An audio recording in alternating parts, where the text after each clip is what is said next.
Well, hello, everybody, and welcome back. So, today we're going to ask some questions that I think almost no real Canadian truthfully inquires.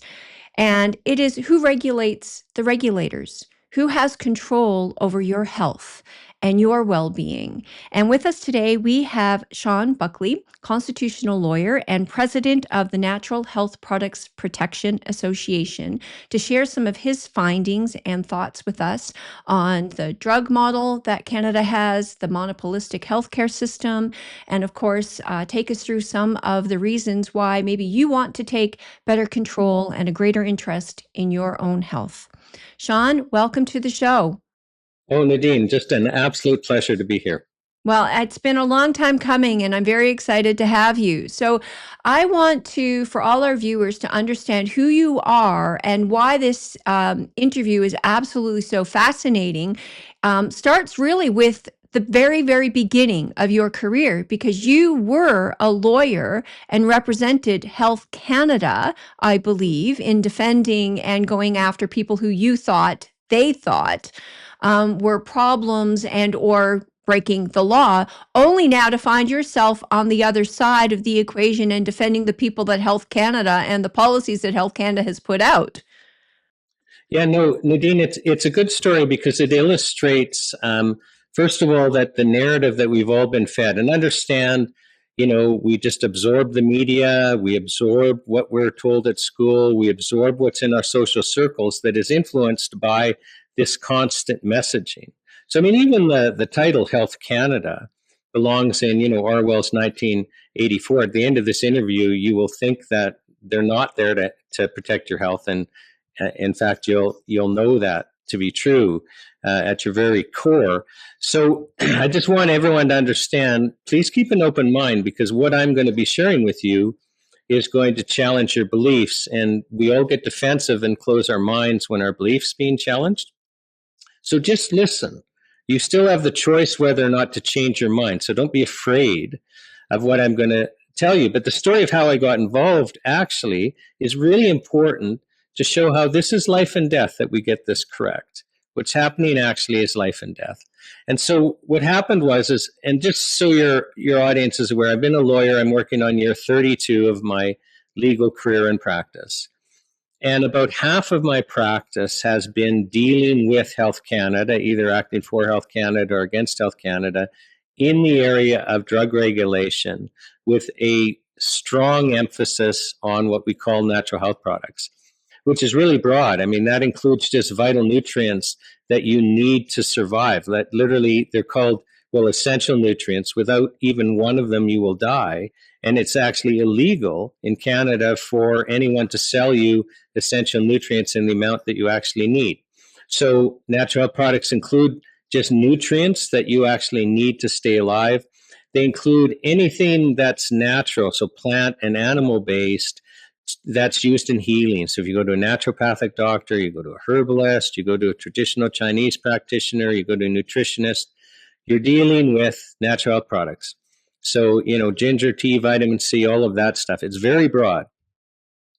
So back in, I think it was 1994, there was a herbalist in Kamloops named Jim Strauss that Health Canada just loathed. And I'll say that Health Canada waived solicitor-client privilege years ago so that I can speak about this. I'm not violating any solicitor-client privilege, but they referred to him, to me, when I was acting for them against this herbalist, as a rogue herbalist. And what had happened is they're trying to shut him down. And he's importing herbs from the United States, perfectly legal for anyone to import, whether you're a herbalist or not. And Health Canada Canada Customs seize them at the border. So Health Canada has stolen his property that he's legally entitled to import. And he's suing Health Canada for his property back. And I'm acting for Health Canada against him. And I know nothing about natural health products. I just didn't come from that type of background. When my family got sick, we went to the allopathic medical doctor and followed whatever advice was given there. I wouldn't have even heard the term naturopathic doctor, homeopathic doctor back then. I'm just totally out of this milieu. Now, Health Canada is telling me that this guy, this rogue herbalist, is absolutely dangerous. Because can you believe it, Mr. Buckley? He's actually selling unapproved treatments. And, as somebody who didn't know anything, oh my gosh, this guy is selling treatments that are unapproved. I didn't have the maturity or understanding to ask the question, wait a second, should the government be the sole, decision-making body of what we can use to prevent illness or to treat illness? I hadn't been there yet. So I'm just buying in, oh, is this ever dangerous? This rogue herbalist is selling unapproved treatments. So I go to court. I actually have his case thrown out because he was suing in the wrong court.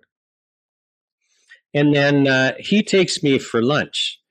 Just because he was in the wrong court and had his case thrown out, I treated him well and he treated me well. And it kind of speaks to his character that he took me for lunch. Well, shortly after that, I start my own firm. And just hang on. On the tail end of cough here. Shortly after that, I start my own firm in another effort to have him shut down. Health Canada has the College of Physicians and Surgeons of the province of BC charge him with practicing medicine without a license. Because the act that gives the medical doctors their medical monopoly, and pretty well every province has this legislation.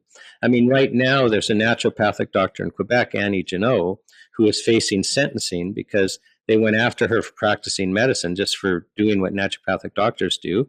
And so the Quebec Act, just like the BC Act, says, well, only doctors can practice medicine. And then it defines the practice of medicine so broad that basically it includes anything, diagnosing, treating, making any recommendations, any representations at all. So Jim Strauss was clearly practicing medicine because he was claiming to cure heart disease. In fact, he drove around in a big white van covered in red letters, "We cure heart disease." He couldn't shut up about curing heart disease. But let me share with you why, because some of you might be thinking, well, wait a second, that's a little irresponsible, right? Remember, this is an unapproved treatment. Heart disease is a pretty important thing. And, maybe Health Canada has a point here. So they don't have a point. They've cost lives over this file. So Jim Strauss, so I'm defending him. And that's why Health Canada had to waive solicitor-client privilege because they didn't mind me defending him. So I'm defending him, and I think, well, we're dead in the water on the law. The law says we can't make treatment claims unless we're a doctor. He's making treatment claims. So this is like 1996, 1997, when the Charter of Health Freedoms actually meant something. So I'm going after the law for violating freedom of expression. And all of the case law is in my favor. But I have a narrative problem, because you always have to put yourself in the judge's shoes.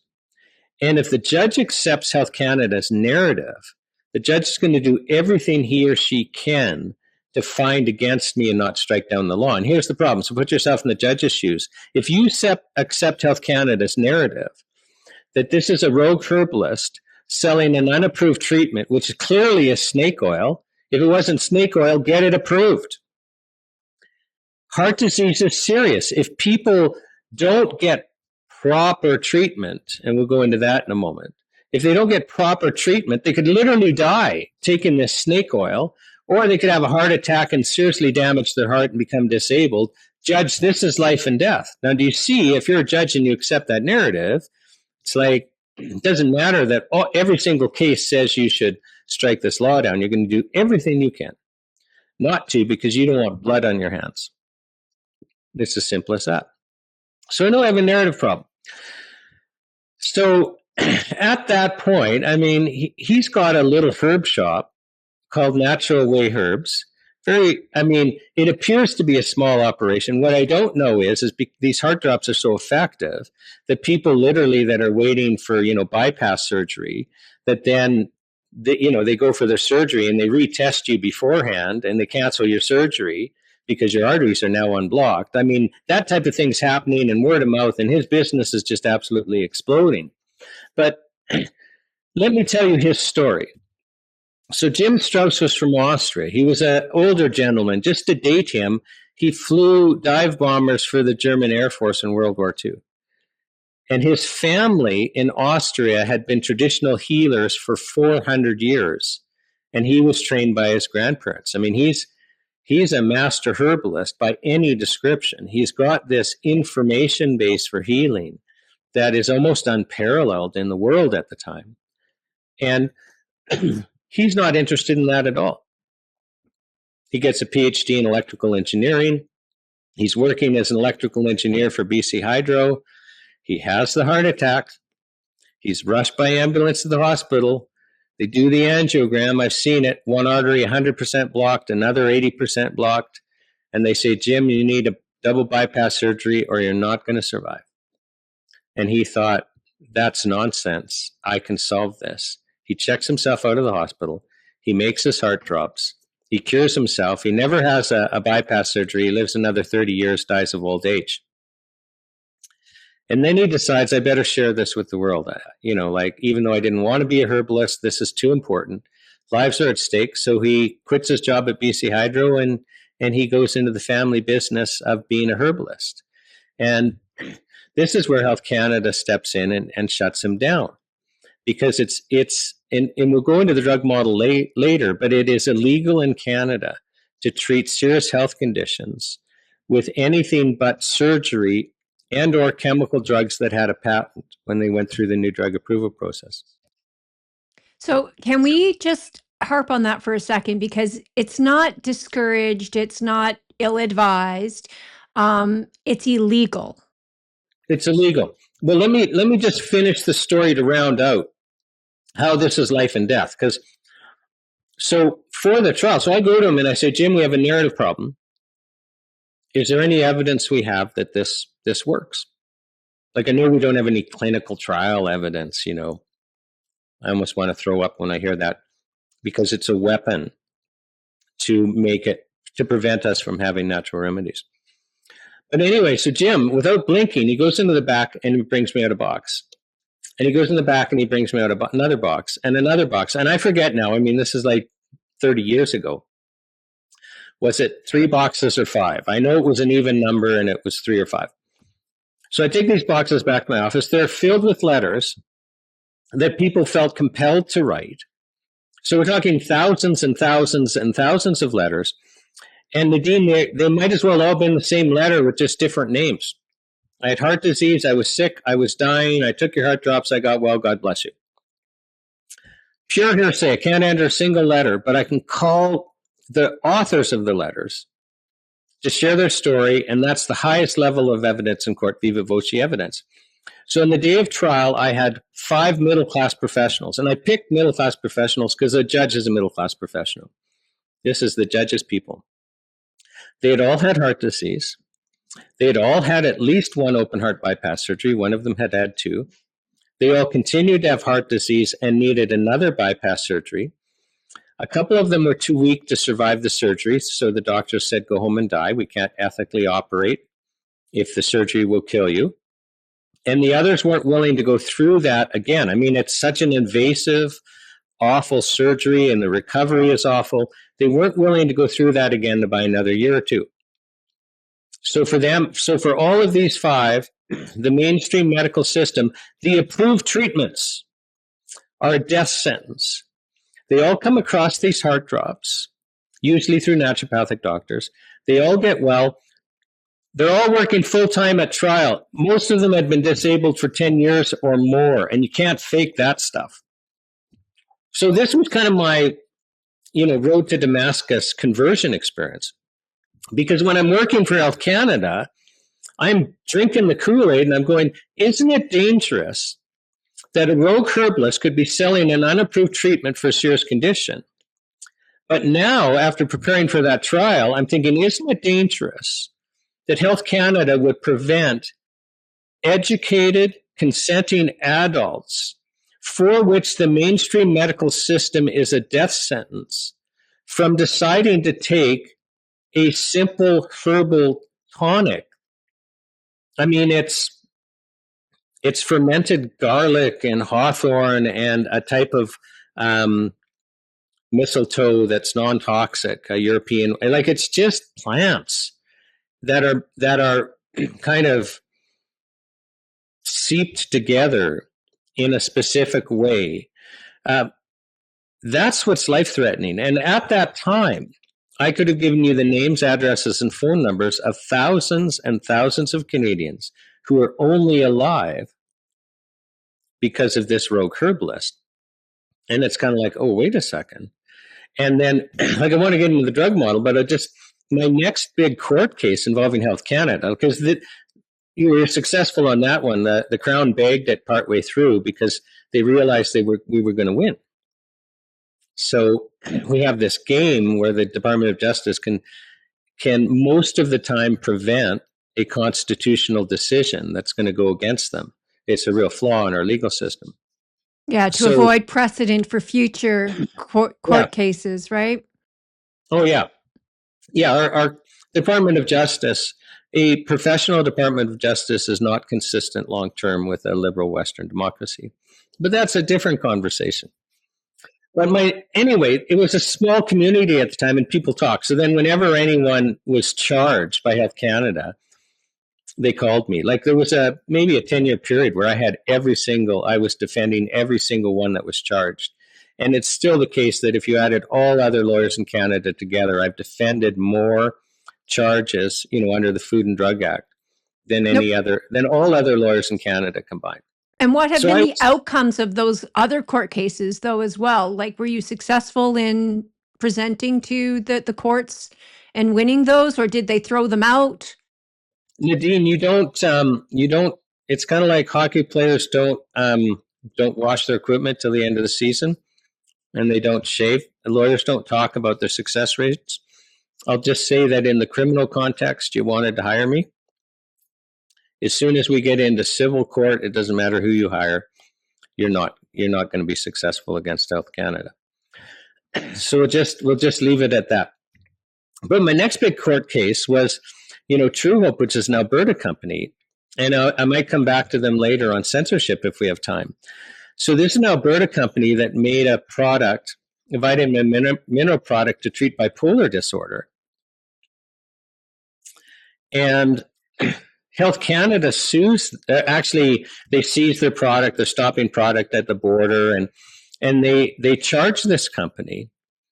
Well, the court acquitted the company, said, oh yeah, you were violating the law, you were selling an unapproved treatment, right? Just ignore that you couldn't get approved. But you were selling an unapproved treatment, but the court acquitted them. And anyone can find that. I think it's Regina versus Synergy Group of Canada. But the court acquitted them, finding that it was legally necessary for True Hope to defy Health Canada, or more people would have died. You got to get the transcript of the oral decision where the judge said, like, more people would have died. So the court actually makes a finding of fact that Health Canada caused deaths by restricting access to this, just even a single product. And Health Canada did cause a number of deaths. You can't read that trial transcript and review the exhibits. One of my witnesses was Ron Lajeunesse, who had been Deputy Minister of Health for the province of Alberta and set up all of Alberta's mental health services, expert in mental health. But at the time Health Canada is restricting this product, he's president of the Canadian Mental Health Association, Alberta branch. And he holds a press conference every time there's a death that he's aware of to try and shame Health Canada into allowing the product back. So, but let's get into the drug model. I'm just introducing myself, and that this is life and death. Our access, the mainstream media will tell you this is snake oil, this isn't life and death. I can tell you that this is life and death. And hopefully by the end of this interview, you will be terribly frightened about Health Canada. So let's talk about the drug model. All right, let's jump into that, because when I studied alternative health. I have a 3-year diploma and used to do live blood analysis, and I'm very familiar with Royal Rife and Gaston Naison, who did a lot of treatments and, dare I say, had cures for cancer, worked for very reputable clinics. Right. And of course, they all get destroyed reputationally, their work confiscated by professionals or our regulatory bodies, I should say, because they are practicing without a license, which is why I challenge licensing and registration as a control means, not so much as a public health or safety. Go ahead. I could see there. You're raising a point. You're raising a point that actually will help set the stage for the drug model. So there's different traditions in healing. And, at the end of World War I, we had homeopathic hospitals in North America. In fact, with the 1918 Spanish flu, and I'm basing this on a CBC documentary that's long been scrubbed because it goes against the official narrative, and now the CBC is political. But back when the CBC would actually tell the truth on stuff like that, back in 1918, if you had the Spanish flu where it's so bad you need to go to a hospital, if you went to an allopathic hospital, and just remember the term allopathic, I'm going to come back to that, you had an 80% chance of dying. Allopathic is what's our mainstream medical system. Let's use chemical drugs and the like to try and solve your problem. If you went to a homeopathic hospital back in 1918, and remember, this is a viral pandemic. So, today antibiotics wouldn't work if you went to the allopathic hospital. If you went to a homeopathic hospital back in 1918, you had an 80% chance of living. So 80% chance of dying in the mainstream medical system, 80% chance of living in the homeopathic system. The NHPPA just did the world's greatest health show for like 21 days in October. We're going to be publishing it all online shortly, like within the next week or two. Watch the evidence of Dr. Michelle Perro, who is an emergency room pediatrician in Los Angeles, and Dr. Stephen Malthouse. Both of them are medical doctors that were medical doctors for like around 40 years. Dr. Michelle Perro is still practicing. But early on in their careers, in addition to becoming medical doctors, they became homeopathic doctors because of things that they saw. And both of them in the interviews, which you will be able to watch at nhppa.org, both of them in the interviews state quite clearly that they got better results with homeopathic medicine than the allopathic medicine, the mainstream medical system. So I'm just setting you up. The allopathic model. So turn out after the First World War, we've got all of these healing traditions. They were made illegal. So when I talked about Strauss or BC being charged with this act that gives doctors the medical monopoly, I spoke about naturopathic Dr. Annie Janot, who right now is facing sentencing in Quebec. Every state in the U.S., every province in Canada, 100%, listen people, 100% passed laws outlawing all of the other healing traditions and giving the allopathic medical doctors a medical monopoly. So we basically used the state. We criminalized all of the other healing traditions and used criminal law to shut them down. So, what is the allopathic model? The allopathic model, which now is the only model in our government-funded healthcare system, the allopathic model is the only model that we as citizens would not choose for a government-funded healthcare system. The allopathic model is when somebody comes to you who's suffering, whatever you do, don't you dare cure them. Don't you dare solve the problem. This is the allopathic healing philosophy. No, what you're to do is you're to alleviate their symptoms.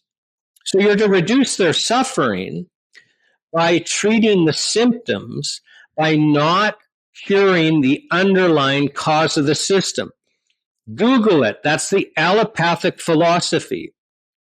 It is the single philosophy of healing that no Canadian, if we had a vote, what philosophy of healing are we going to use in our government healthcare system?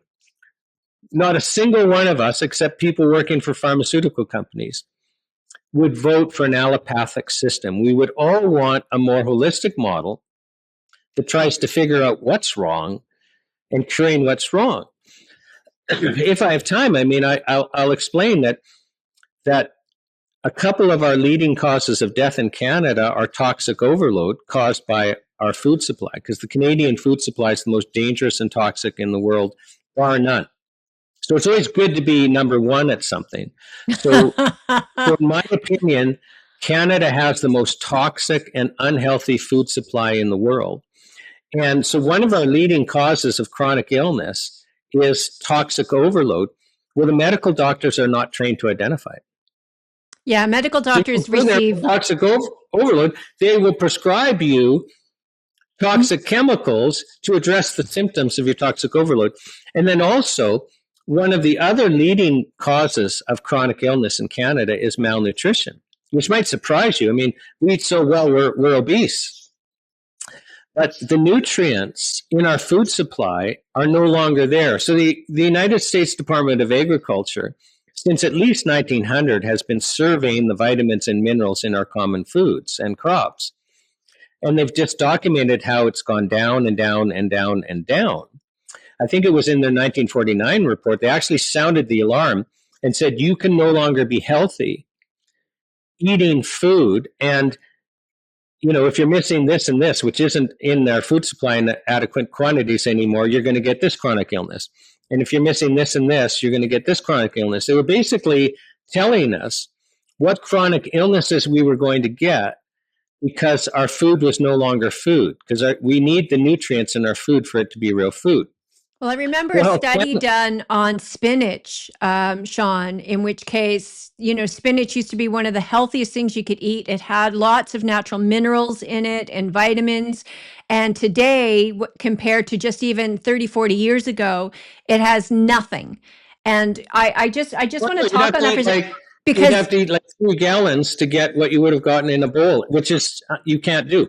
Yeah. And then the other one is when we talk about Health Canada and we talk about advice and we talk about doctors, they don't receive like we're talking hours of nutrition training. And then in addition to that, they give out advice. They give out advice. Don't eat fat. So don't eat butter, eat margarine. And we're seeing all of these things now that they've got wrong. Well, okay, it'd be easier, Nadine. I'm not aware of a single health guideline by the medical profession or Health Canada that's correct.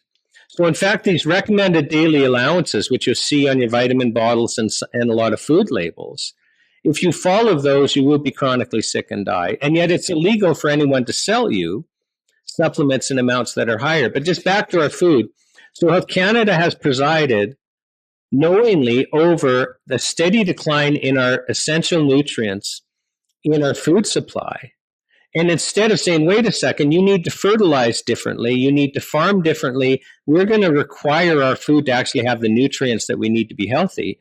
They have watched, so now, in my opinion, the Canadian food supply, not only is it the most toxic, but we have the fewest nutrients. So another leading cause of illness is chronic malnutrition in Canada. And medical doctors, your point, Nadine, and I asked both Michelle Perro, I asked Dr. Rona, medical doctor, I asked Dr. Stephen Malthouse, you can watch their interviews at nhppa.org, how much training do medical doctors get? I mean, there's a leading cause of illness in maybe 2 hours, maybe half a day, like in a year's long. So, but of course they're not trained in nutrition. Of course they're not trained in toxicity, because they're trained in allopathic medicine, where, remember, don't you dare solve the problem. So you're not there to solve the toxic overload, so why would you be trained in it? You're not there to solve chronic malnutrition, so why would you be trained in it? You know, one of our speakers at the health show, I forget her name now, but she was a young mom, a couple of kids at home, and she got what her doctor described as restless leg syndrome. So what would happen, Nadine, is she'd go to bed and her legs, both legs would just start twitching, like all the muscles firing. And it was very uncomfortable. And the only way to stop it would be by walking. So she's up all night walking. She's getting fatigued. She's getting hard to live with. She's catching every cold and flu that comes along. She's getting depressed. She's actually lost the ability to care for her children. Her husband has to step in, and her medical doctor says, well, we don't have a treatment for restless leg, so let me prescribe to you a Parkinson's drug. Well, she looks at the side effects and all of that for the Parkinson's drug, and like it's a one-way ticket to, you know, suffering and death. So then she goes to a naturopathic doctor who says, well, yeah, you need magnesium malate. Bang, like in a day, it's gone. And, pretty well, I asked medical doctors, I asked nutritionists, I asked naturopaths during, the health show about this. And it's like, Nadine, the natural health community so knows. You can't go to a health food store and describe restless leg and them not give you magnesium. So why is it the medical doctors don't know that if you have muscle twitches, that most likely, it could be something else, but 99.9% of the time you have magnesium deficiency, which because they're not trained.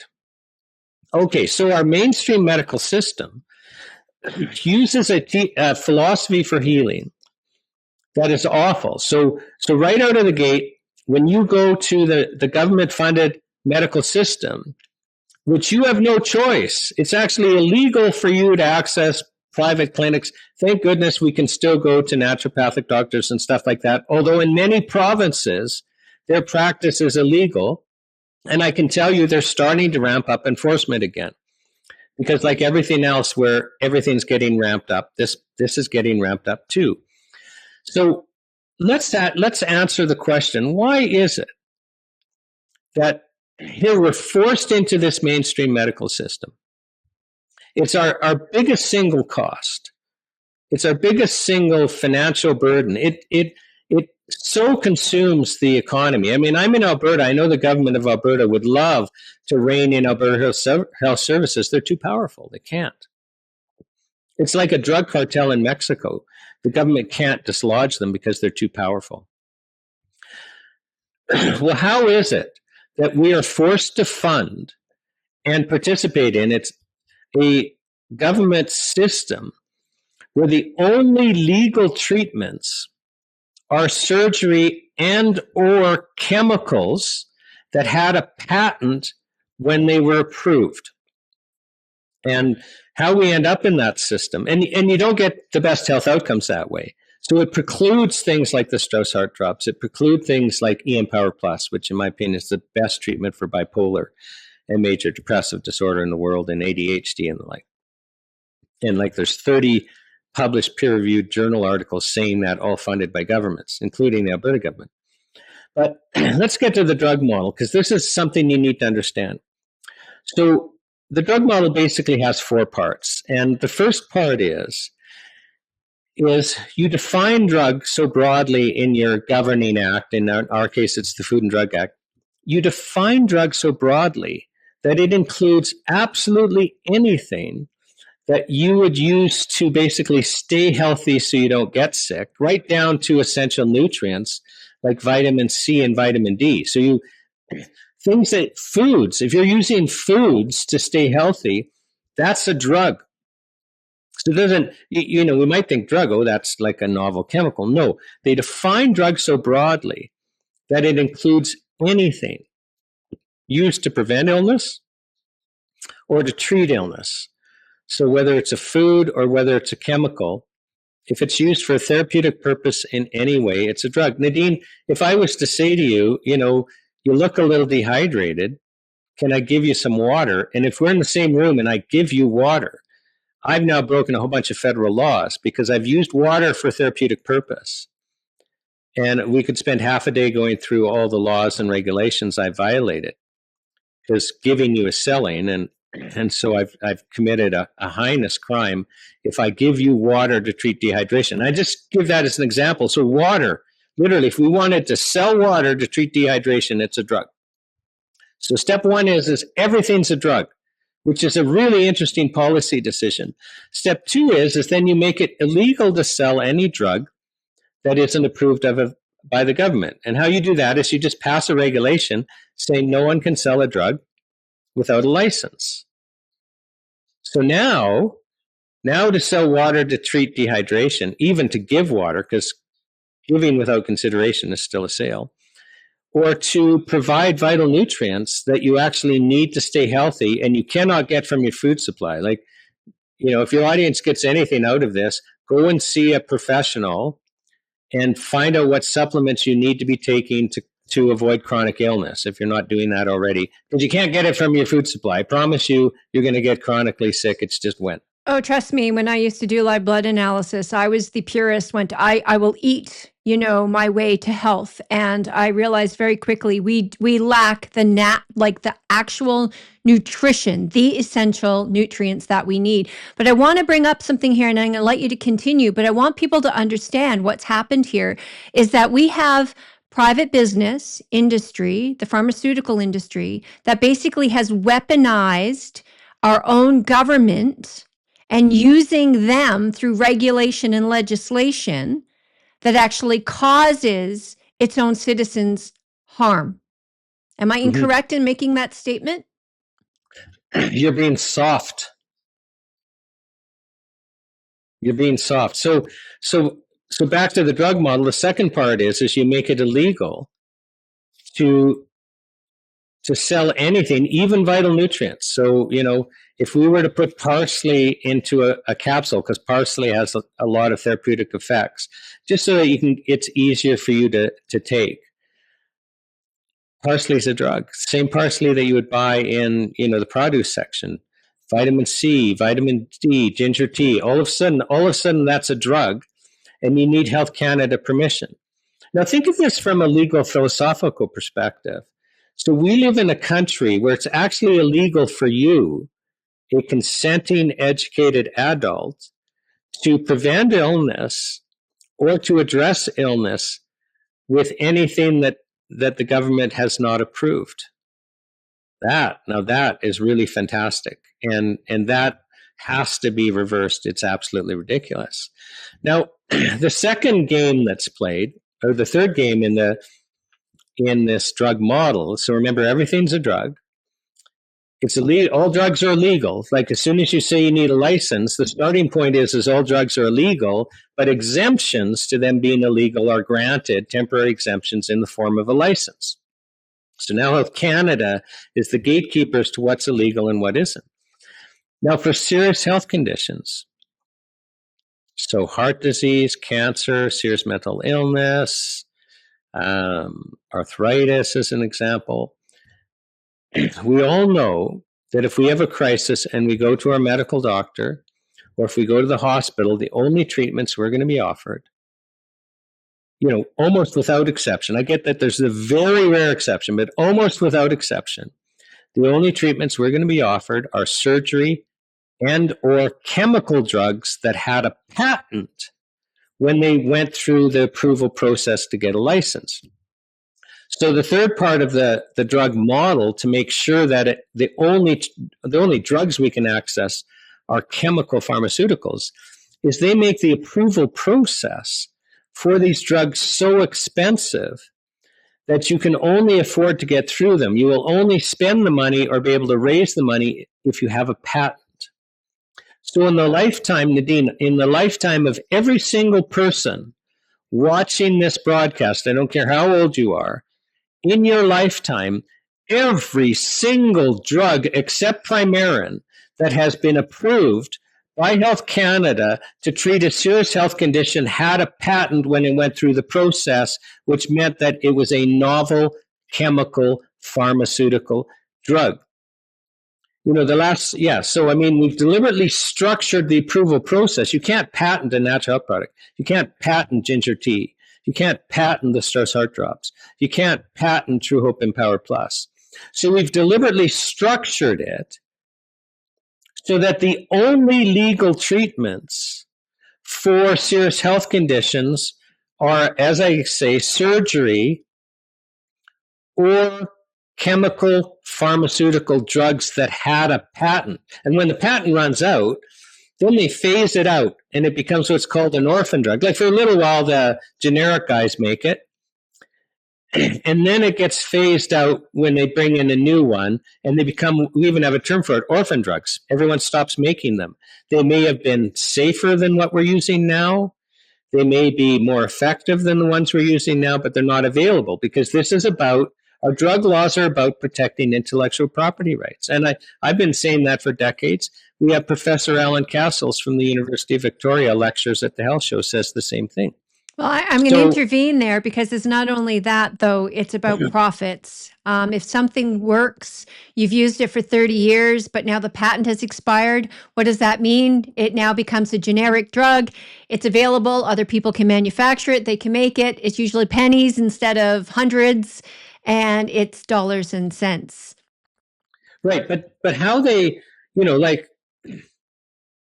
how they get around this is when they get a new drug approved that's under patent for a condition, um, then there's journal publications about it. The drug reps are telling the doctors about it. I'm trying to remember the name of. It's about the same time Health Canada removed natokinase. Oh, it's Pradaxa. So, we've been using warfarin, which is, the main ingredient in rat poison to treat high blood pressure. It's a blood thinner. And warfarin has risks. If you take too much, then you start bleeding out, like your blood becomes too thin.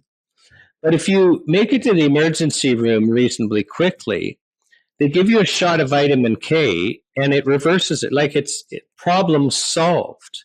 Well, Well, in pregnancy, when you deliver a baby, they always have vitamin K in case, the mother. placenta, yeah. Yeah. Yeah. But so they come out with a new drug, Pradaxa, that's under patent, and their journal publications are touting it, and the drug reps are touting it, and there'll be pressure on both the hospitals and the medical associations to, put it in their recommended guidelines. So doctors are now prescribing Pradaxa. Well, they have an antidote now, but for a while they didn't have an antidote. So if you were showing up at the emergency ward bleeding out because of Pradaxa, they just watched you bleed to death. There was nothing they could do. It was in the mainstream media that emergency room doctors were complaining. Now, on what planet should a doctor have been prescribing Pradaxa instead of warfarin? Now, I'm just use that as an example because let's say warfarin eventually became an orphan drug, but it worked. And let's just ignore that the natural product natokinase works as good as a blood thinner, and no one will ever in a million years be showing up at the hospital bleeding out.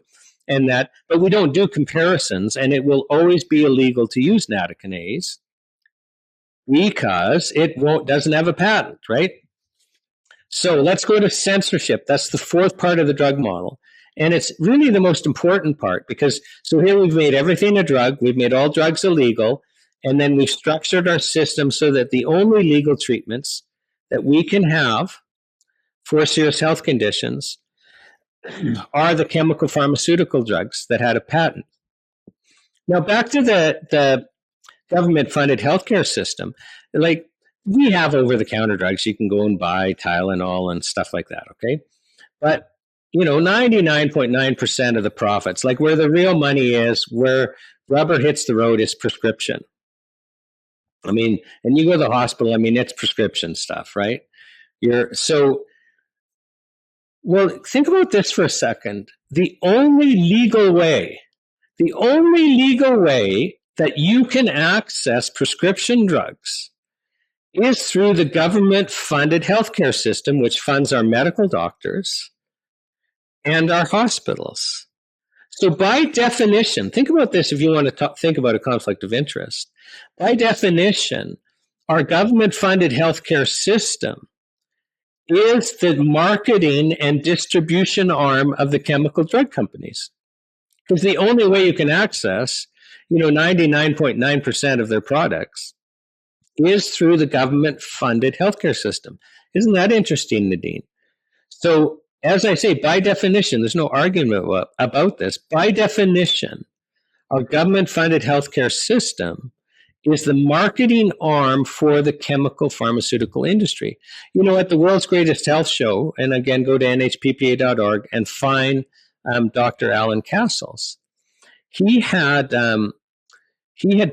spoken as an expert that the third leading cause of death in Canada. So the third leading cause of death in Canada are the chemical antidepressant drugs. So just as one class of drugs he's sharing with us is the third leading cause of death in Canada. Well, after the health show was finished at the end of October, I followed up with him because I was just intrigued. And can you point me to some research? And he pointed me to, I'm just trying to remember the doctor's name now. He is a medical doctor who also is a professor at the University of Copenhagen. And I think it's goats. I can get it to you later if you're interested. But this professor is rather arguably or credibly arguing, and he documents it, that in his opinion, the single leading cause of death are the chemical pharmaceutical drugs. And this would be in the first world, not the third world. So it is very possible, like definitely in our top 5 leading causes of death, if it's not number 1, a couple of them are the chemical pharmaceutical drugs taken as directed. So here, what may be the most dangerous thing that you can do is take a chemical pharmaceutical drug. In fact, in my opinion, that is the most dangerous thing that you can do. So the most dangerous, if it's not the leading cause of death, it's number 2 or number 3. But a huge leading cause of death in Canada are the chemical pharmaceutical drugs taken as directed. And the only way you can access these drugs are through the government-funded healthcare system. And the only drug treatments that are available in our government healthcare system are these chemical pharmaceutical drugs. Houston, we have a problem. Well, when I was doing my training in natural health, one of the things that at that time, the third leading cause, now this would have been back in the mid 2000s, early 2000s, the third leading cause was what we called iatrogenic disease, which is physician caused. Yeah, but I think it's higher than that. And it's interesting at the World's Greatest Health Show, I would do an opening on most of the 21 days. Like if it was a French day, I wouldn't. But I do a live opening. And so my opinion of what's happening is changing because we're having live events in the evening. I've just interviewed people for the broadcast during the day, but we're having people share their health journeys, telling us how they're only alive or were disabled without natural health products, how the medical system was an absolute fail. And we're hearing about, malnutrition being a leading cause of illness. And we're hearing about toxicity being a leading cause of illness. Nadine, I think it was the Ottawa opening. It might have been one a couple of days before that, where I come out and I say, in my opinion, actually, the leading cause of death in Canada is Health Canada. Now, that might sound strange, but consider this. So most experts, other than the medical doctors who aren't trained in this, will agree that a leading cause of chronic illness, and chronic illness leads to death, especially if you end up in the mainstream medical system and then have to access the chemical pharmaceuticals. So one of our leading causes of death is malnutrition. Well, that's caused by Health Canada deliberately managing our food supply so that you cannot get what you need to be healthy and avoid chronic illness, even if you're eating right, eating organic and eating right. Another leading cause of death is our toxic food supply. Well, Health Canada is responsible for approving all of the dyes and chemicals and toxins in our food supply. So they're the cause of that. And then likely the leading cause of death, although the usage of the chemical pharmaceutical drugs come from those first 2 causes, like a large reason why people are accessing the medical system, which is the only legal system we can access, for chronic malnutrition and toxic overload is chronic illness caused by malnutrition and toxic overload. But then likely the leading cause of death, or one of the leading causes of death, is the chemical pharmaceutical drugs. And who approves those? Who is it that has set it up so that the only drugs that are available in our government-funded healthcare system are the chemical pharmaceutical drugs? It's Health Canada. So that's how I kind of get to the opinion that, in my opinion, the leading cause of death in Canada is Health Canada. I'm glad you're a which, lawyer it saying sounds a that little, because I'm really glad you're a lawyer saying that because I'm sure Health Canada is paying attention to those types of claims and statements. And I know so many people have tried in the past to challenge these types of rules and regulations. And yet it seems the pharmaceutical industry has, I would dare say, captured our regulatory bodies and have captured our government process. People do know things like red dye, for example, is very carcinogenic. I want to, just because I want you to continue on here, but fluoride. Remember when Calgary had the big fluoride debate? I literally had people look at me and go, who cares? And I'm like, do you understand what fluoride is? Do you understand how it interacts with the body? It is a neurotoxin. It comes out of scrubbers in industrial, complex chemical industry. This is poison, pure poison, and we are putting it in our water. And this is being defended by dentists, primarily. And but they don't know. They've been so brainwashed. Go back to, a book that's now 30, 40 years old, Manufacturing Consent by Noam Chomsky. He points out 80% of the people, they're never going to be paying attention, and you just keep them engaged in the bread and circus, and you keep the propaganda rolling, and they're just going to fall in line. Where you really have to focus your propaganda efforts is with the professional class, because you need them in line. So it's the dentists and the doctors and the teachers and the lawyers that where the majority of the propaganda effort goes. So they'll start with medical school. I mean, and law school. I mean, you're so overwhelmed with work that the whole experience for many of us it's traumatic, it's dehumanizing, but you're more likely to just start accepting these truths that you're given as truths. Well, think about the medical doctors. I mean, and no offense to medical doctors, but my experience is some of them have this God complex. Well, that's given to them deliberately.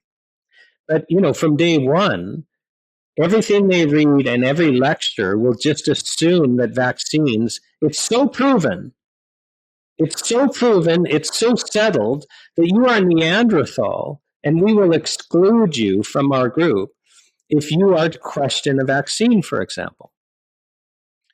None of them will actually ask the question, okay, well, I mean, the gold standard is a double-blind clinical trial against a placebo. So none of them will ever ask or look, well, I want to I want to see for this vaccine here, I've got some parents that are concerned about it. Well, I'm going to actually personally look at the double-blind clinical trial because there are none. There's not for any vaccine, my understanding is there's not a single double-blind clinical trial against a placebo. Well, but for them, it's a God-given truth, and yet and so follow the science. Well, there is no science, and in fact, every single study, and the most recent one in the Del Bigtree movie, an Inconvenient Study. I don't know if you guys have seen this, but I mean the Ford Health Center, which just has numbers of patients that are nosebleed. I mean, this is a statistically significant study. They compare the health of vaccinated people with unvaccinated people on every single health measure. The vaccinated are less healthy, and that mirrors Dr. Paul Thomas's data, and it mirrors other data sets. So 100% of the time, when vaccinated people are compared with unvaccinated people on every single health measure, the vaccinated people are less healthy. So, and we're talking over all health. I mean, there's that triple vaccine. There was the big study in Africa. Well, the kids vaccinated for those three things tend not to get those three things, but they're 4 times more likely to die than kids that don't get the vaccine. But the medical doctors, that's where the propaganda goes in. Those are the people that are the most captured, the professional class. My class is the class that is the most captured because we have to be. And, if you just take a step back and go, yes, of course, if we have to control the public narrative, the most important ones to completely indoctrinate is the professional class, because they're the thought leaders. You have to capture the thought leaders. Everyone else will just fall in line with, you know, the messaging about vaccines in the media and during the Super Bowl intermissions and commercials and stuff. They don't worry about the 80%. The real propaganda goes in with the 20%. So let's talk about censorship, because this is the last part of the drug model. So before we go there, because it will tie into this, what I have experienced and what I have seen in my own research is that we have been told somehow that nature got it all wrong. Your thousands of years of evolution, which for humanity and for government that is promoted evolution so strongly, yet they turn around and they say, oh, evolution got it all wrong. Right? The human being is faulty. Your immune system is ineffective. We can't and this is the hypocrisy. This is what got me thinking originally. And yet we are told, trust the government.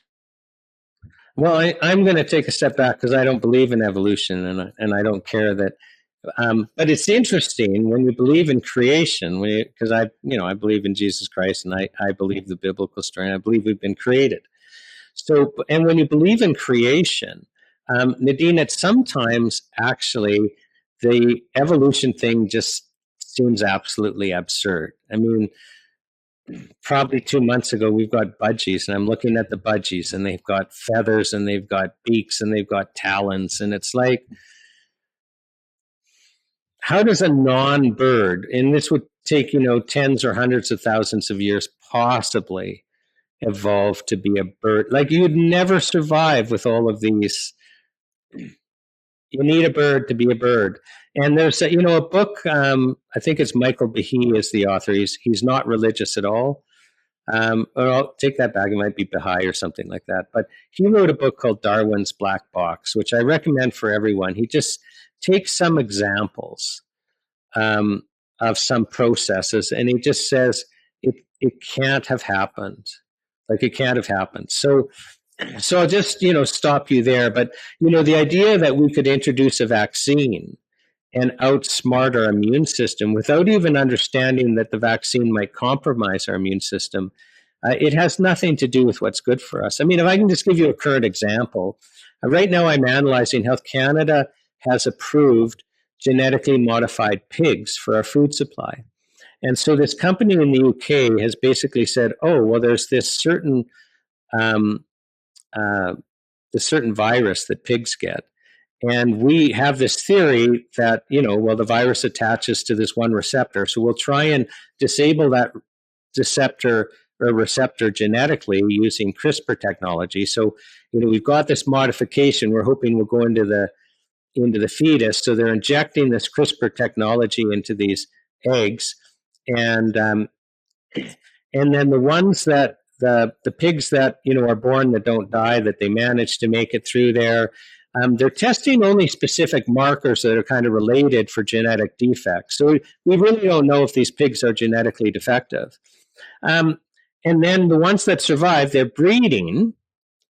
And then of those offspring, they're breeding those offspring, and they've created 4 kind of breeding lines, because there's reasons why you can't marry your cousin legally, because there'll be genetic defects, and you're not as likely to survive. Your offspring is not going to be as robust, like for generations. Like, it's a problem. You want genetic diversities, but here they're creating these inbred, genetically modified pigs, and the rationale is as well, in theory, they're less susceptible for this virus.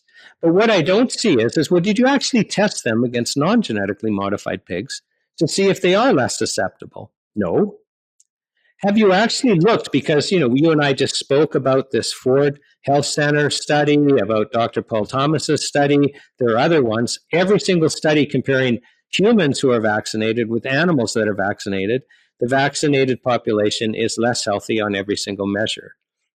Well, wouldn't it be the same for animals? So are you actually testing to see if these are they have better or worse health outcomes with other animals? Because unless they actually are less susceptible for this virus, and unless they are healthier overall, why would you dare approve them? And yet they're approved.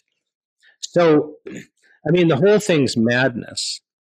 But I got to talk about censorship. We're kind of getting long in the tooth, and this is going to shock people.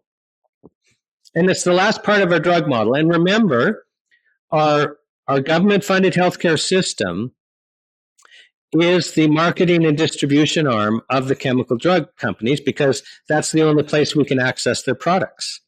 So it's the only legal, we have to pay for the system. It's the only system we can access. It's our medical system. It's government funded. It's mandatory, really. I mean, yes, you can pay for an alternative practitioner, but the government will pay for everything. Like, the government system is the only way you can access prescription drugs, which is the lion's share of what we're talking about. So our government-funded system is the marketing arm. Health Canada is the enforcement arm. So the Food and Drug Act is a criminal act. So we basically criminalized other healing traditions. We've criminalized everything but novel chemical drugs that had a patent to treat serious health conditions. Well, you need an enforcer when you got a drug cartel. And Health Canada is the enforcer. You know, Nadine, I haven't written on it yet, but I've done the research. And I thought, wow, you know, we've had this Food and Drug Act since the 1930s in its present form. And for most of the history of the Food and Drug Act, our other healing traditions were basically extinct. It's only since the late 70s into the 80s that the natural health community started growing again. I mean, I didn't even hear the word naturopathic doctor, homeopathic doctor likely till I was in my 30s.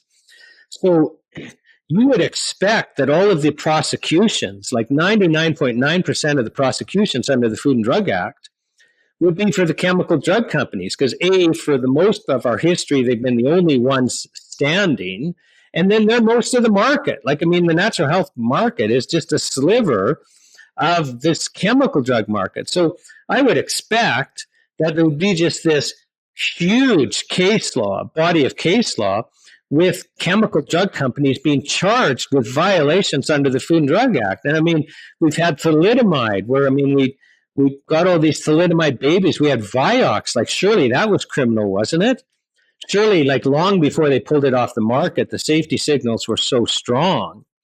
I mean, there's been civil judgments in multiple countries. Like, surely they knew well before they were pulled off their market, and they should have been charged under the Food and Drug Act.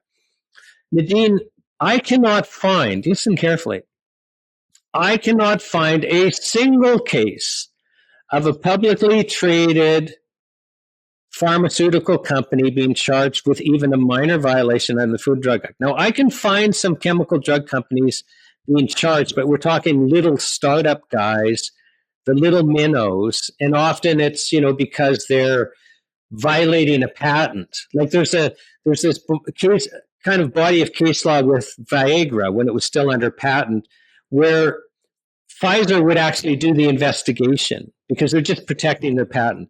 So I can find cases where natural health products companies are charged. I can find these Viagra cases. I can find cases where it's like street drugs, and they happen to be cutting street drugs like cocaine with other pharmaceutical drugs. So they're charged under, you know, the Narcotics Control Act, or now the Controlled Drugs and Substances Act. Oh, and there's a Food and Drug Act charge or something, right? But, you know, that's not what we're talking about. I cannot find a single case of a publicly traded pharmaceutical company charged under the Food and Drug Act. That tells us they're immune. There's basically blanket immunity. And the fact that Health Canada goes after natural companies, but not the chemical drug companies, tells me quite clearly, because actions speak louder than words, that Health Canada is there as the muscle, the enforcement arm of this chemical pharmaceutical drug cartel. So we have the government-funded healthcare system as the marketing and distribution arm, and Health Canada is the muscle. Now, most of Health Canada's muscle is not charging, because they just get people to go away with threats. So they threaten them. And almost all of the time, the mischief, whether you're charged or whether you're threatened and you have to back down, is sharing truthful health information. And I mean, I'm the most experienced guy in Canada in dealing with Health Canada. So yes, I've done the most defenses, but most of my practice, they're not charged, and I'm running interference because Health Canada is saying, take this off the market, take this off your website, stop saying this. Almost always, without exception, it's because you're sharing truthful health information. So we have 100% censorship of truthful health information, but if we didn't, the public confidence in the government funded healthcare system would 100% collapse. And so first I'll tell you what the censorship is, and then I'll give you a real life example of how this is a total fraud on you. So remember, you have to get approval or you can't sell. Your product is illegal. So when Health Canada approves, they'll give you what's called a label claim. So let's say you're an antidepressant, a chemical antidepressant, and you get through this approval process because you have a patent, you're going to spend the money because you'll have a monopoly. Well, you'll be approved as an antidepressant. So Health Canada takes the position, whether you're chemical or whether you're vitamin C, all you can say is what we approve you for. So vitamin C might be approved for helps maintain bones and teeth, and that's all they can say legally. Antidepressant, all you can say is, well, this is an antidepressant or it treats depression. You say anything else, that's illegal. Well, let's see how that works. Let's see how that serves the Canadian populace. I'm in a federal court trial some years back against Health Canada, and Health Canada hires a drug approval expert. An outside person brings them in as a bigwig expert in this court case. And this was a psychiatrist that ran a company that just got psychiatric drugs with patents approved. And under oath, as I'm examining this person under oath, this expert starts complaining to me about how hard it is to get a new antidepressant approved by Health Canada. And he says, I've got to give Health Canada two double-blind clinical trials showing that the drug works. Now, I'm just going to stop there. Now, he knows when he says that, and I know when he says that he means like maybe a short-term trial, like 3 weeks. Like most antidepressant trials are very short-term because they're relying on the placebo effect, which starts tapering off. So listen carefully. When Dr. Alan Castle says that the third leading cause of death in Canada are the antidepressant drugs, your doctor is going to prescribe them for you, like maybe for years or for life, maybe even tell you they're not even going to kick in for a couple of months. They're only approved for 2 to 3 weeks by Health Canada. It's all off-label use. But anyway, the clinical trial will be very short-term, and it'll all be based on people reporting subjectively kind of how they're feeling. Like there'll be predetermined checklists for them to answer. And so, and the whole thing will be structured. They'll be using a younger population. They'll be using a very healthy population to try and avoid unfortunate health signals. In fact, some experts say, like the people that are in clinical trials don't exist in real life. You'll never see one in the doctor's office because they want to avoid the safety signals. But be that as it may, I'm not talking about how they game the structure of clinical trials. He's complaining to me, I have to give Health Canada 2 double-blind clinical trials showing that the drug works, which means that the subjective symptoms for the drug are reported more positively than for the sugar pill, and it's positive enough. There's this statistical separation that we pretend, and let me say that again, we pretend that means the drug works. So he says to me, to get those 2, I run 8. So right out of the gate, this is what he does for a living, right out of the gate, he runs 8 double-blind clinical trials to get the 2 that show the drug works that he gives to Health Canada. The other 6, they could all be inconclusive. Some could show the sugar pill works better than the drug. Some could show the drug works better than the sugar pill, but the safety signals are inconvenient. It could be a combination of those 3. That's we're talking about censorship. Once that drug is approved, because if the drug isn't approved, you don't care and the company's not sharing anything with you. But if that drug is approved, it is now illegal for the company to share with you those 6 failed clinical trials. Now, the researchers can publish them, but they don't. They're probably under contract not to. You find me a chemical drug company clinical trial that's published that isn't positive. They're out there, but they're far and few between. So the researchers, whether it's contract or whether it's we want to get hired again, I don't know, they publish the successful 2.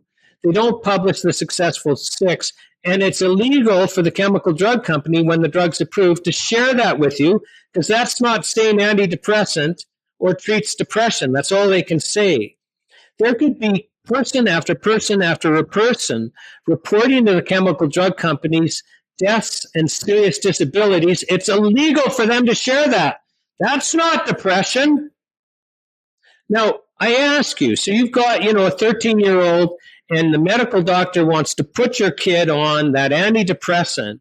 Do you think you could make better health decisions if the law was, instead of 100% censorship of truthful health information, that the law was you had to share all health information, the good, the bad, and the ugly? As a parent, I would like to know that there were 8 double-blind clinical trials, and I'd like to know the results of all of them, not just the ones cherry-picked for approval. I would want to know of the adverse reports of deaths and disabilities and whatever else is being reported. It should be the law that all health information, but Nadine, if the law was that all health information was disclosed, the public would lose absolute confidence in the chemical drug government-funded healthcare, allopathic healthcare system. Don't you dare cure the illness. Treat the symptoms with chemical drugs, because chemical drugs can't cure. Nobody's going there with a chemical, they don't have enough Prozac in their system. And this becomes part of the informed consent conversation, because people go into their doctors and there should be a responsibility, you would think, that they are providing you with choices, real options, and truthful information. But even it sounds like that is being withheld from the doctors who are even writing the prescriptions. Well, how can the doctors know? Exactly. And even if the doctors read the journals, which many of them don't have enough time, so we've structured our healthcare system that doctors have to fly from patient to patient to patient. And they really don't have a lot of time. They're relying on the drug reps. They're just relying on the talk. They don't have the time. I was involved years ago with a family member that was suffering terribly, and nothing was happening for years until we figured out, hire a medical doctor and just say, take all the time you want. We're going to pay you way more than you would get through the medical system seeing patients, but read everything and figure out what's going on and manage this. And then bang, all of a sudden we're getting results because somebody's spending time getting paid privately. But we've structured it deliberately. But even if the doctors are reading the medical journals, my favorite is, what's her name? Marcia Angel, who wrote a book on, I think it's called Doctors, The Story of Corruption. Well, she was the lead editor, may still be the lead editor of the New England Journal of Medicine, and had been for decades. And she basically writes how these clinical trials are designed to be meaningless. And she says something like, that she reached this conclusion slowly and reluctantly, but that basically most journal publications and official medical guidelines, you can't trust them. That they're not true. They're meaningless. Well, so many of them are being funded by the very people who are getting paid to get the result that they want, and as you point out, discarding the 6 trials that were done that didn't give them the result they want. And if you want to remain a researcher and you want to remain funded, obviously you don't want to be publishing information. I mean, the conflicts of interest here are so evident and so deeply rooted. I mean, it's hard not to see it for anybody. I mean, you don't have to be a doctor or even a lawyer or a researcher to understand this. And we're seeing it in so many different levels of government today. It's not just healthcare. I mean, education, anything that, military, barriers to entry, all of these things where, there are specific industries that have their interests that they want, and they're using the government as, like you pointed out, their enforcement arm to make sure that their interests are protected. People think that this is, they don't want private because they think, oh my goodness, that's bad. But yet here we have a public system. This is oligarchy. This is what this is, monopoly, where we have a specific industry where there used to be hundreds that competed for your business, that was innovative, creative, find the solution, right? Cure me. And today we've destroyed all of those in favor of a monopoly that's using the government. Now, correct me if I'm wrong on this, but using the government to enforce its interests. And those are not the interests of the everyday Canadian citizen. Well, I can't know if the pharmaceutical companies are using the government for their purposes or whether the government is using the allopathic model and the pharmaceutical companies for their purposes. Because, when we have a government agency like Health Canada, that, like, in my opinion, and I'll debate anyone on it, in my opinion, is the leading cause of death in Canada. And none of this is rocket science. Like, okay, I'm just going to go out there and you can say I have no credibility, but the reality is the human body needs certain nutrients to be healthy. There, I've said it. You can disagree. Well, when you structure our food supply so those nutrients aren't there, it's not rocket science that we're going to be unhealthy. But Nadine, I think you touched on something bigger that we haven't discussed. You were talking about how, science, not just in the area of health, but in other areas, basically you're not going to get funding and all of this. Like research funding is funneled to support a political agenda. So, let's use climate change. I don't care whether you agree with climate change or disagree or whether you're on that agenda. I'm not entering into that debate, but certainly people that do climate change research are clear that, if you apply for a grant, if it's really not meant to show that the government narrative is correct, you're not going to get funding.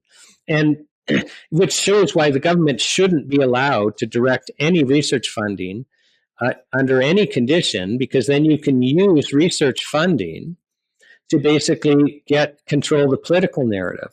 But the point I'm wanting to go where, just to elaborate on what you said, is I think people need to understand that science is a religion. And that might be a shock to you, but let's just think of a religion as a belief system. I've already said I believe in Jesus Christ, and I'm not talking about religious structures. In my case, it's the personal relationship that God wants. But, we're taught in school that Christianity is a religion that was used to control the populace. Okay, now this is a narrative that we've been deliberately given so that we would reject Christianity because, then that allows the church to control our belief system and control society. Well, let's apply that metric to science. So when we're talking about religion as a belief system, the population needs a belief system. We need to understand who we are. So where did we come from? Where do we go? Where are we going? And we need to have some way of manipulating our environment for our protection. Like it's the way we're wired. And people that don't believe in God now, I see how religion's used there. So let's just use Christianity as an example. God created us. We're supposed to love each other. That's the metric. That's how we're going to be judged, on how we loved each other. And then we're going to be rewarded based on, how much we loved God and how much we loved each other. And they'll use prayer and living a good life and that to manipulate their environment. It gives you society some, not only kind of cohesion. We've got to have, they're called myths in political science. You've got to have myths that we all agree with so that we have the same paradigm as a nation. So that's how, Christianity, this religion, was used to manipulate society and control the political agenda. Well, let's apply that metric to science. So science explains who we are. It tells us that we evolved. Science explains where we're going. we're basically, going to die, and 200 years after birth or death, nobody's going to remember us, and we're done. And science allows us to manipulate our environment, and boy, does it, right? But science has become a control mechanism. So think about this, because when a religion is accepted, you can't go against the religion. I mean, because it's true. It's how we've defined truth. Well, we've defined truth in our society as whatever science says truth is. Science is now the arbiter of our truth. The problem is when religion was in control, regardless of the religion, if you could control the priests, if you could control their narrative, then you control the political narrative.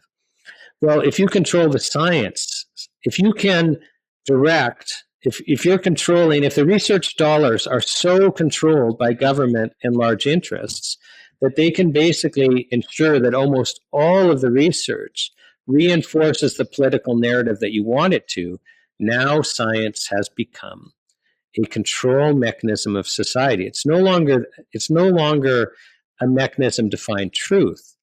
It's a mechanism for control. And when you have somebody like Angie Marcel, senior editor for decades of the New England Journal of Medicine, which is likely the blue chip general medical journal publication in the world, saying, I don't believe the published research in my own journal, and I don't believe any of the medical guidelines that we follow to treat people. It's just all manipulated bullshit. Manipulated falsehood, then, and person after person says that, it means that we're absolutely captured. I just have to finish the censorship thing with one more shocking thing. So remember, the chemical pharmaceutical companies, if they had to share their data, we would lose confidence.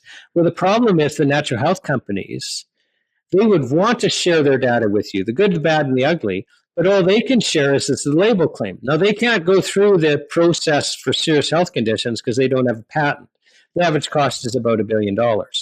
So you won't raise that money without a patent. But they can get milquetoast claims that don't help you. So I already told you about True Hope and Power Plus, which in my opinion is the best treatment in the world for bipolar disorder and for major depressive disorder, and likely for things like ADHD and the like.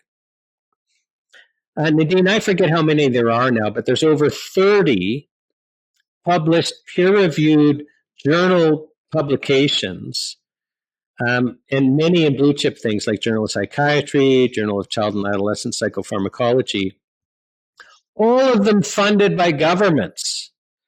So I live in Alberta. The Alberta government coughed up a huge sum of money to have the behavioral research unit at Calgary Hospital run a double-blind clinical trial on this product at taxpayer expense. It is illegal for this Alberta company to share government-funded research, including research funded by the Alberta government, with us. All they can say is whatever their claim is like supports mental health and well-being. So again, I gave you the example, they want to put your child on an antidepressant. And you can't make an informed decision because the truthful information's held from you. Well, let's say you go into a health food store, you want to try something before you go to this, and you pick up that product, and it says support mental health and well-being, and you actually can't be told that that could be the one product that, at this trial, the people that were involuntary committed to psych wards, where your lifespan's 5 years max, you're just revolving in and out, they got complete remission. They're back at work full time, they're back at school full time. If it works, and it works for 80% of bipolar people,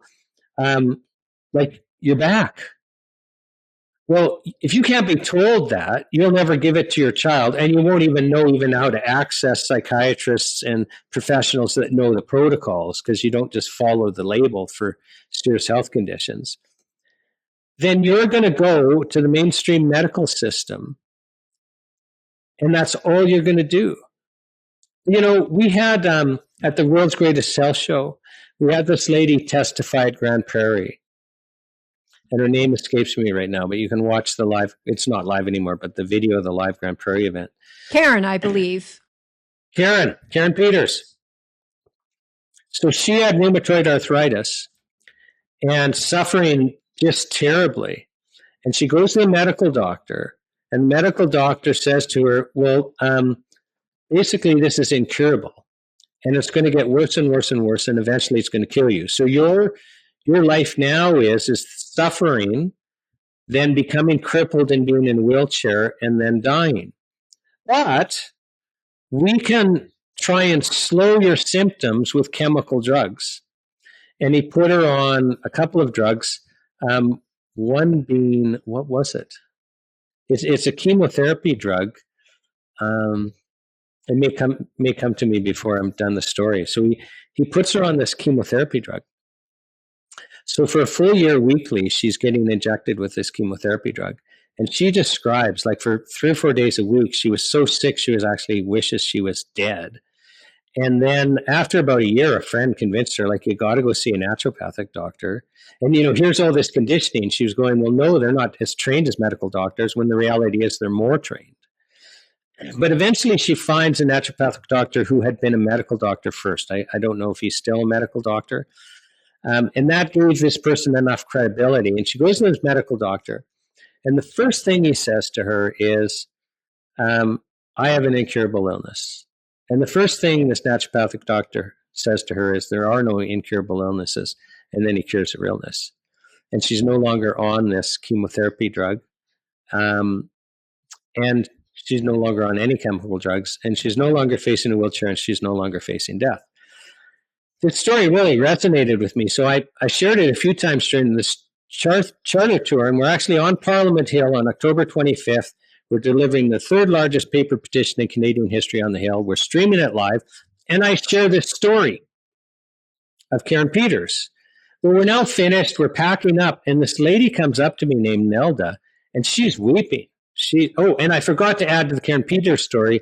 The naturopathic doctor said, if you kept taking this drug, this chemotherapy drug, it would have given you cancer. It's not it might have. You would have gotten cancer. Well, this Nelda comes up to me weeping, and she says, you just told my story, except I got the cancer. Same rheumatoid arthritis, same drug. She gets the cancer. She loses her breasts. So how many people, back to life and death. I told you the Strauss story. It was life and death. How many people in Canada, and I don't know the answer, have rheumatoid arthritis? Because I've since researched it. It's a mainstream treatment now. You get rheumatoid arthritis, we put you on chemotherapy drugs for the rest of what will be a much shortened life. Like, you're better off getting diagnosed with cancer because they only give you chemotherapy for a short period of time. Rheumatoid arthritis, it's like chemotherapy forever. So how many people in Canada are suffering horribly, wishing they were dead, on chemotherapy treatments and other chemical drugs for rheumatoid arthritis, being told there's no cure, being told that they're facing just suffering, being crippled, and death. And they don't understand that there are other solutions. It might not be the same solutions as Karen Peters, but basically it's hopelessness. It's almost like we've legalized suffering and torture. Because in my mind, Nadine, this is long past the criminal line. We are censoring truthful health information so that people who are suffering terribly and are basically our healthcare system is the leading cause of death. Our drug regulation and food regulation, Health Canada, in my opinion, is the leading cause of death. So, and people don't understand you don't have to suffer. And I don't know what the answer is. I'm totally lost here, except I'd certainly invite people to follow us at nhppa.org. I know it's a mouthful. It just stands for Natural Health Product Protection Association. And we're the only group out there sharing this word and trying to get people active. So like right now, there's a private members bill before Parliament. We have a campaign. And we always make it easy. So there's e-letters on our site. You can just give us your email address and blah, blah, blah. And in 5 minutes, you've sent a letter to your MP and to the Prime Minister and the health letter and that. But we're the only ones doing it. But we don't have enough of an army yet. So go to nhpp.org, subscribe to our newsletter, follow me on X if you're on X at Sean Buckley Law. But like, get involved. But we're the only ones out there doing this, and we don't have enough. We don't have enough supporters to create that political momentum that's necessary to undo this, because they're basically, it's a whole nother show, but there's this self-care framework where they're really tightening the screws on our access to natural products. And we may be surprised at how many we lose and how expensive the surviving ones become. Like, you might be shocked. Yeah. Well, Shawn, I mean, this has been a fantastic episode, and I think just filled with a lot of information. I'm sure audiences, just might even be somewhat overwhelmed, I think, at this point with what's going on. But thank you so very much for taking the time to share. And as you heard, you can reach out to Shawn, follow him on X. You can follow their newsletter, be a part of the petition. One of my experiences with members of parliament is like, if you take the time to write a letter, they do take it Mm-hmm. seriously. They Mm-hmm. compound your one letter by what, thinking that 1,000 people, are also involved and looking at that. So, don't underestimate the power that you have. And I think for me here, it always boils down to, are we truly living in a free society? And the more and more I dig into it, freedom has become an illusion in Canada. It's not our reality. Everything is about permission that the government grants, and they use that under the guise of public safety, to serve special interest groups and to serve not the public's interest. Usually, it's usually the opposite, private interest. So, when I look at this, it's like, your health is your responsibility, and people have to get involved and take back their health. And the only way to do that is through people like you, support people like you who are out there challenging Health Canada, out there challenging the government, to do better, right? To do better. Release the information. At least allow me as an adult to make an informed decision with all the information that is available to me. And I know I'm a parent, and I've done that. And I studied alternative health, so I've done that. But so many people, like you said, they're overwhelmed with just trying to keep food on the table, go to work, bread and circus, entertainment, and they don't do that. But until we get back to, we are responsible for our health, it's going to be really challenging because, the government, I don't think, deserves our trust. Boy, I couldn't have said that better.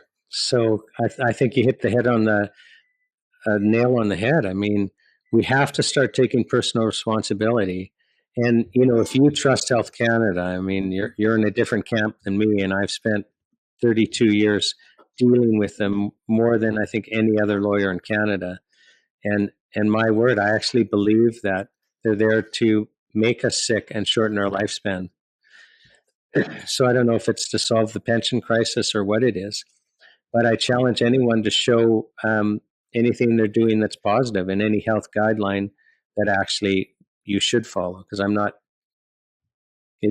It's spooky how everything they say is backwards, and how, again, I believe, I'm of the firm opinion that the leading cause of death in Canada is Health Canada, which is shocking. I know people find that shocking. As you said earlier, don't listen to what they say, look at what they do. It's the Mm-hmm. outcomes, the results that we should be looking at. Are we healthier today than we were 40 years ago? Or are we sicker today than we were 40 years ago? What's changed? Why are we not investigating those things that have changed to see if maybe those have, contributed to the decrease in health outcomes? So I look back in the 1970s when I was born, and I see fit kids out playing. We didn't have these rubber mats sitting under our playgrounds. It was the hard ground and you hit them, Mm-hmm. but it taught you lessons. And this whole idea of safety culture and that the government knows best is really scary. I mean, even you look at the resumes of the Minister of Health, for example. I mean, I used to, in my presentations, used to bring up this picture of the Belgian health minister, who was this 400-pound woman. And I went, that's who you should be taking your health advice from. I used to think, like, just common sense. Come on, just common sense. So thank you again so much for taking the time today. I hope that people do sign up for your newsletter, get involved, accept responsibility. We can make change happen, but it means that we have to be the ones to direct that change. So God bless you so much, Shawn. Thanks, Nadine. You're welcome. So, everybody, if you like the content that you saw here, please do share. Please do hit the notification button if you want to receive more information like this. And please, comments. Do share with us your comments, what you liked, what you didn't like. If you have questions, please put them in the comments and we will try and address them. So may this be the start of, an awakening, hopefully, for many people to understand that our government does not deserve our trust. And why? Because the outcomes, the results of what we've seen over decades of abuse, in my opinion, corruption, not sharing with you the truthful information has led to very bad outcomes. And the only way that makes any of this change is when you get involved. And may that happen sooner than later. God bless you all.